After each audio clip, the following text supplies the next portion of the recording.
video was received very well. Hello everyone, it is I, Republic Studs, and today I am here to address a video I made about probably a week ago, after this upload or so, and it was basically my thoughts on why the new LEGO Star Wars sets are terrible. And I will say, I was wrong.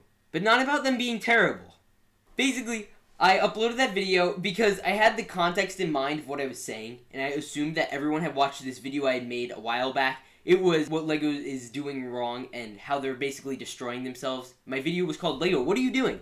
It's right here. I'll leave a card. Go watch that so you understand the context for that video and this one and everything I'm going to say in it. Now that you have watched that and you understand the context of sort of why I did that, now the reason I obviously was talking about it is how LEGO is dividing up their fan bases by doing all adults and all younger kids, which I don't like. I think there needs to be a happy medium somewhere in there for, like, you know, the teenagers and people who can't afford the adult sets and the people who don't want the dinky-looking younger kid sets. I will say, in my reaction to the new sets, I was wrong on a couple of notes, so I want to address those right away. First off, I never did properly address two things. One, the sets themselves, like, as an actual build, taking away the context of where they are from in terms of, like, we already have had X-Wings and we have already had TIE Fighters, because that was obviously my biggest complaint. Like, if we hadn't already had original trilogy X-Wings and, you know, original trilogy TIE Fighters, then I wouldn't have had a big of a problem with it.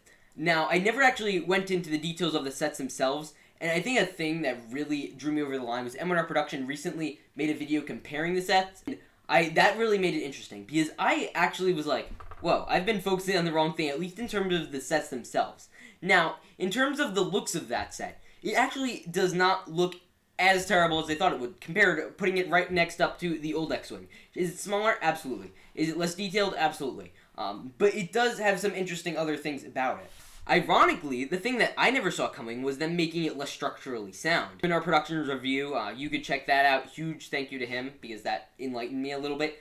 Apparently, like, I thought that I was actually, like, watching it, I'm like, you know, the build, it's neat. I will say, I'll put that out there, I have had a bit of a relapse of thought. After seeing them in person, I've watched literally every review I could find on YouTube. I think there are about 5 of them out now, 6 of them out now. I've been trying to find as many of them as possible. Basically, I think his comparison video, which he uploaded a day or two ago, was the one that really drew me over the line in the fact that they are, you know, they look somewhat similar. Now, obviously, I think the big part that I draw the big comparison is the center bulk area in the back with, you know, like where the engines are. This part right here. This part, it looks super, like, I don't like the way it looks on the new one at all, and, like, I think this just looks beautiful. Like, I don't think this can be compared. I really like this. I think it looks awesome, and I also love this feature, and I think the new center, like, where this area is on the new one is terrible, but I will say, in terms of, like, the structure of the set itself, I think it is neat. I, like, was looking at official pictures of the X-Wing. I do like the new little leg, and I wanted to give credit where credit is due.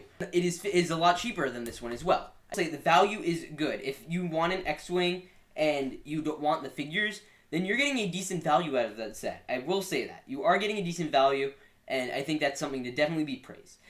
Now, as well as that, with the new TIE Fighter, that one I still am not a huge fan on, but it did, again, open my eyes up on some things in watching the reviews. I think the one from SolidWorks Studios was actually the one that made it interesting.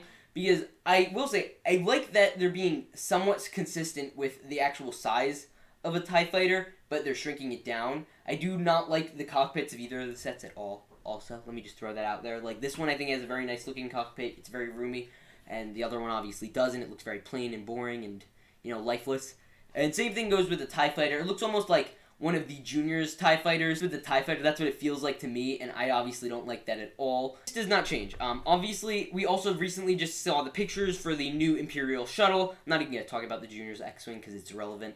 But with the Imperial Shuttle, I think that was the biggest letdown of all. I was expecting, like, something with the figures. Like, I was expecting, you know, we get Palpatine, the Red Royal Guards, something along those lines. But we didn't get anything remotely like that. We got Darth Vader without his arm printing, Luke Skywalker with blue lightsaber? Like, what's that about? And just some random Imperial officer dude, which is kind of pathetic. I'm really disappointed in that. When I thought we were going to get, like, 5 figures, because all eyes were on that as soon as we got these pictures, because, you know, like, it was like, it was very mixed, or at least for me it was mixed. Everyone else was very happy, or at least somewhat content.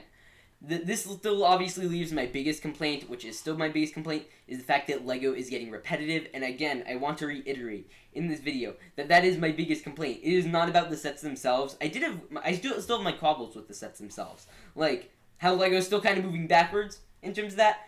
Like, even if we got this beautiful X-Wing, see this beauty? This is a beauty right here. Even if they got this one for $50, and it was the exact same pieces, exact same figures, obviously I'd be praising the value even more than I am with the new one. But if it was the exact same thing, I'd still probably, and I think everyone would still rightfully be complaining about how, dude, it's another X-Wing. Like, we are sick and tired of the darn X-Wings. I am personally sick and tired of the darn TIE Fighters. I believe we have a bunch of TIE Fighters out right now. We have Major Von Rag's TIE, and we have a bunch of other ones that we've gotten in the last few years. I saw a thing where it's like, this wave is bringing us the 6th and 7th X-Wing since 2015, which is crazy. And the fact that there's still 2 X-Wings on shelves right now, which is crazy. I was wrong on the note of the sets being total and utter garbage. I still think they are not good. I don't think the sets themselves are, like, supremely amazing. Like, I think for their value, though, for the $40 for the TIE Fighter, I'm looking at, like, my AAT. It's not behind me. I don't know why I'm doing this. Compare that to the TIE Fighter. I think for the type of build you're getting, it's a good value. With the X-Wing, I think it's, while it's not going to be structurally sound like this one is, I still think it's a good value, especially because you're getting a decent figure selection along with it. I think the TIE Fighter's selection is absolute garbage and piece of crud, everything worse. And obviously, the biggest disappointment here is the Imperial Shuttle, at least in terms of the figures. I'm curious to see the build. The build, I'm like, it's okay. Like, I'm gonna buy the Imperial Shuttle just because I'm curious. Like, this one I'm genuinely curious about. It's gonna be a really expensive curiosity, like 70-something bucks. But I'm still curious, because it looks like the fin is the exact same one as the one we literally got back in, like, I believe it was 2015. So this was somewhat called for to get back. I mean, we did get the Imperial landing craft, like, just last year, which I think is very similar to this. I sadly have not yet to get it. I want to get it eventually. But I think that we're getting another one. I'm not as upset about it. I'm more upset about, obviously, the figure selection, as I think everyone else is. The Imperial Shuttle looks like, the cockpit's going to be weird. It's going to be tiny. The fin is going to be the exact same based on how it looks. This part, like the little interior where your figs can stand and sit, that's going to be like, I don't even know if that's going to open. And then obviously the wings are going to be much smaller, which I think is like the thing that's been bothering me with this whole wave. It's like, can you just make the wings a little bigger, please? Overall, I think I want to clarify again, I was wrong. I think it was just kind of funny how outraged people got, like the paragraphs among paragraphs. Like, I was trying to read it because I want to get in every valid criticism, and I want to give a huge thank you to everyone who respectfully disagree. They're like, I respectfully disagree. I like this, this, and this. Perfectly good with those people. For the people who are, like, being jerks about it, no. I won't acknowledge the people who are being jerks about it because, you know, I don't want to do that. But I really like the people who are bringing into consideration all that. And for the people who are saying, you know, I haven't gotten an X-Wing, or I haven't gotten this, or I haven't gotten that. And that is fine. That is all completely good. I'm glad you haven't gotten an X-Wing. I mean, if you really want a Red 5 X-Wing, I mean, you could always go and get one. But I'm not going to say that. Let's say you only are allowed to buy stuff on shelves. That's fine. Now, obviously, you haven't had access to this or a TIE Fighter, because I guess you don't want a sequel one, which is fine. I completely get that. But the thing is, we got those, like, 2 years ago. I guess you're a little late to the party. Like, when I got into LEGO Star Wars, I was a little late to the party in terms of getting some sets like the ATTE or the Republic Gunship. Of course, I always wanted those, but, you know, I just joined LEGO Star Wars as soon as those sets were just leaving shelves. But it was kind of out of my control. And now it has been about 7 years.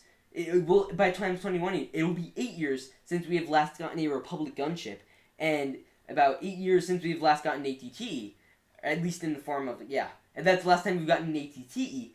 And I think that it is fair to say that it's about time they're due when we literally got these guys 2 years ago.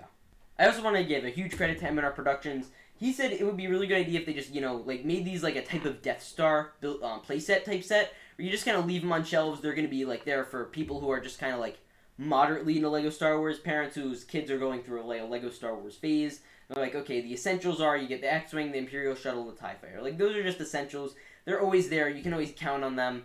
And those are the general ones you want. So, like, I think that's a fair statement. I'm very fine with that. I'd be fine with that. And then they stop releasing X-Wings every 5 seconds. And I just think that was a neat idea. I really like that. They're not going to do it. I don't think they're going to do it. Because they only do that with, like, the Death Star, probably. Because it was such a bestseller, or they're going to do it with like the UCS Falcon. I have a feeling that's going to be on shelves probably for the next like 3-4 years. But I do think that's a smart idea. So again, props to M&R Productions. I want to give him full credit. I don't want to take any credit for any of that. I just wanted to address that. Obviously, in the beginning, I showed you some of the comments, or at least I tried to, and people got a little crazy. Especially I made an Instagram post promoting the video because I always do that, and people in that, they were like livid. Like, I think that some of the criticisms are valid. Absolutely, I'm happy to listen to them. I'll debate them on live streams or whatever. That's really easy to me to do. I don't want to make this platform right now as a debate for countering and pointing. I just want to say what I got wrong. And if you still think I'm wrong, fine. Just be respectful about it. That's all I care about. And if you want to dislike, fine. The dislikes on that thing were a little intense. It was kind of funny because that video, like a lot of people sat through it. And I found it interesting that people just didn't like it. I thought it was interesting. And if anyone has anything else they want to address in the comments that they think I'm wrong about, I'm happy to hear it. Original stance still stands. They're still unoriginal. I'm still not super happy with the builds, with them moving backwards, but the sets themselves, like, as individual sets, like, take away everything surrounding them, they are okay. They are okay. They're not great, they're okay.